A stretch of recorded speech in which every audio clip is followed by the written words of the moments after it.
it's beneficial for them. All right, so Mike, let's get back to the chicken list. Mike, you don't have a whole lot of people to call?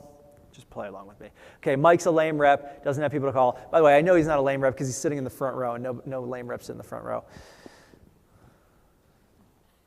Okay, so Mike is struggling because he doesn't feel like he has people to call. And he says, I don't know anyone. I don't think I can do this job. This job's not for who? Okay, it's because he doesn't feel like he has people to call. So Mike, we're going to work on your list, and we're going to come up with a massive list of people that you could call. I'm not going to force you to call everyone. I promise you I'm not going to force you to call everyone. But I want to show you that you have way more people than you think you have. And at the end of this exercise, it's your choice. If you feel like this job's not for you and you want to give up and you want to try something else, that's fine. It'll just set a precedent for everything you do for the rest of your life. It's okay, though. I get it. I'm just kidding. Don't say that. But at the end of this, if you don't feel like it's for you, not a big deal. I won't be offended. I just want to give you the opportunity. I want to show you that if you want to be one of the top reps in the office, you have the potential. Because I know that you're good enough. I know that you're talented enough. I know that you're driven enough. I know that you could do it. I could see you being on staff one day. I could see you becoming the next FSM and CSP in our office. You have so much potential, and I would lose sleep at night if I knew that I didn't give you my all, and I would lose sleep at night if I didn't think that we at least gave it our 100% effort. And you know what? And if we look back and it doesn't work, well, at least we know we tried and we don't have any regrets. But I don't want to have any regrets. I don't want to look back and say, man, we lost Mike because he could have been something great in this job. I don't want that to happen. I'm sure you don't want to look back with regret either. So if you give me the opportunity, I want to help you build up your list, and we'll have the opportunity to at least be a top rep in our office. Sound good?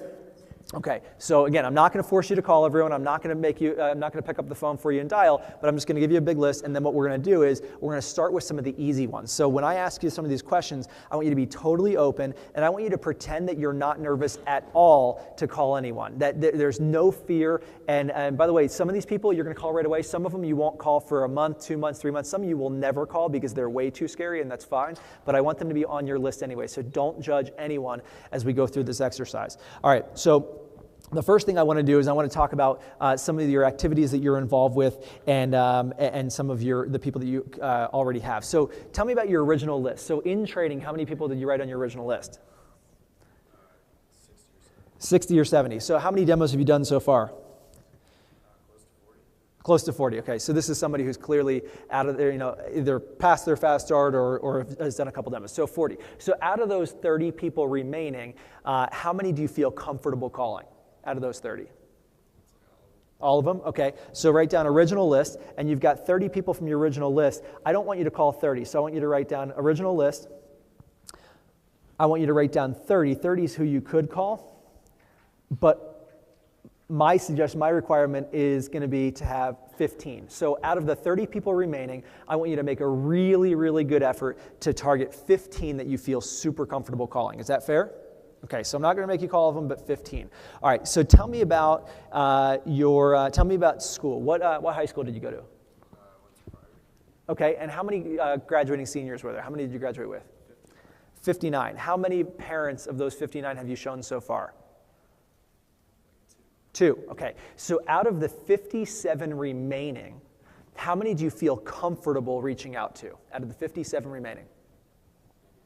10? Okay, put it down. Maybe 10 or definitely 10? Okay, write down 5. Okay, so you have 10 that you feel comfortable, but your assignment's going to be 5. Okay, tell me about your neighborhood. What type? Do you live in a neighborhood or a street? What do you live in? It's like a subdivision. Okay, subdivision. So a lot of people, right? How many total houses in your subdivision? Couple hundred. How many have you shown so far? None. So out of the couple hundred remaining, how many do you feel comfortable reaching out to? Either introducing yourself and going up and saying hi, or putting a sticky note on their door, or going through white pages and finding their number, giving them a shout. About 10? Okay, write it down. Definitely 10 or maybe 10? Definitely 10. Do you have 10 people that you would recognize by face, like that you, when you drive, they're like, slow down, and you're like flipping them the bird? You have at least 10 people in your neighborhood like that? Okay, good. So write down 10 for your neighborhood. Okay, so now we're up to 35? Or 30? Sorry, 30. Up to 30? Okay, good. That's your neighborhood. Did you play sports, Mike? I did. Okay, what sport did you play? Tennis player. Tennis? Me too, good. How many years did you play tennis? 4 years. Okay, if you were to collect all the rosters from your school team and any club teams that you played on, if you were to collect all your rosters, how many friends from tennis have you played with over the course of the years? Probably close to 40. Close to 40. And out of those 40, how many have you shown so far? None that I can. None. Okay, so out of the 40 remaining, how many do you feel comfortable reaching out to? 15 to 20? Okay, put down 15. So 15 friends from tennis. Okay, do you go to church or synagogue? Okay. How many in your organization? 300. 300. How many have you shown so far? Probably 10 to 15. 10 to 15. So out of the 285 remaining, how many do you feel comfortable reaching out to? 20. 20? Okay, these people you probably grew up with and you know really well, right? But 20, write down 15. Okay. What about out-of-town family and friends? What about relatives that you haven't reached out to so far, people that live out of town? How many?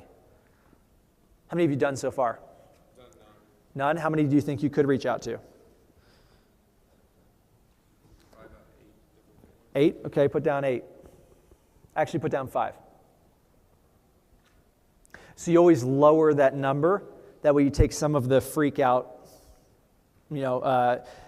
feelings away.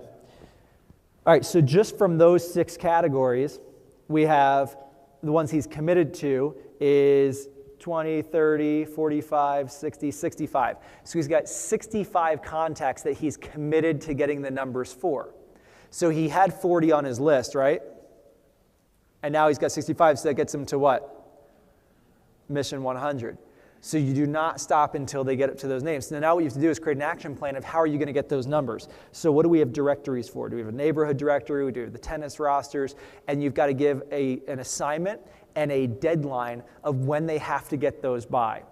It's always, always, always beneficial to get the ball rolling in the office. Don't just send them home and say, all right, your assignment is to get all these numbers tonight and then call me and let me know how it goes. No, how many of these numbers can we get right now?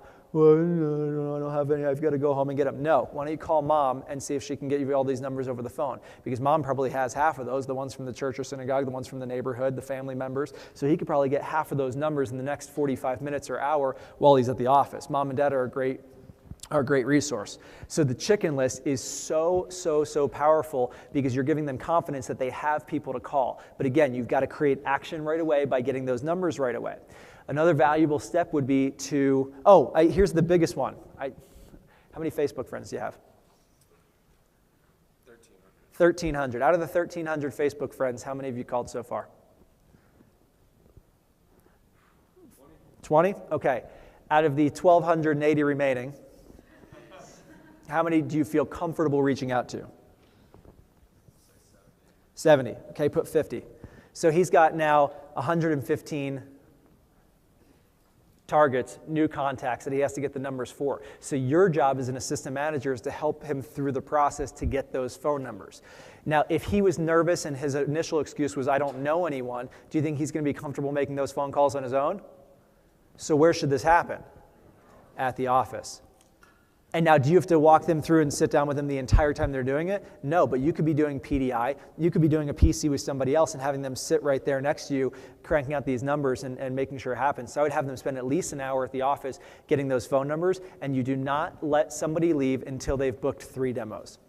That's the rule. When you come to the office, you've got to book 3 demos. Because if you don't book 3 demos when you come to the office, then you're not getting enough value out of being at the office. The reason why somebody's going to continue coming to the office, whether it's a phone jam, team meetings, PC, the reason why somebody will continue coming to the office is because they got value from coming into the office. So if they come into the office and you force them